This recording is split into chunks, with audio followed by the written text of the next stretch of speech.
ចាសួស្តីបងប្អូនអរគ្នាបងប្អូនណាខ្លះដែលកំពុងតែមានបញ្ហាធ្លាក់សលក្ខណៈបែបនេះ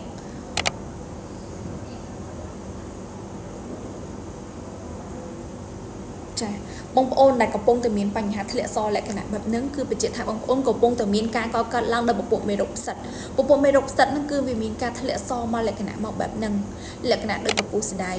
មានលក្ខណៈមកកកដុំអាចនឹងមានបញ្ហាធ្លាក់មកដូចកតិកតាសំទឹកចឹងដែលមានបញ្ហាលាយឡំជាមួយនឹងការរមាស់ការក្តៅក្រហាយផ្សាជុំបរិវេណទ្វារមាសរបស់គាត់ហើយបើក្នុងករណីដែលគាត់បានព្យាបាលបានត្រឹមត្រូវទេគាត់នឹង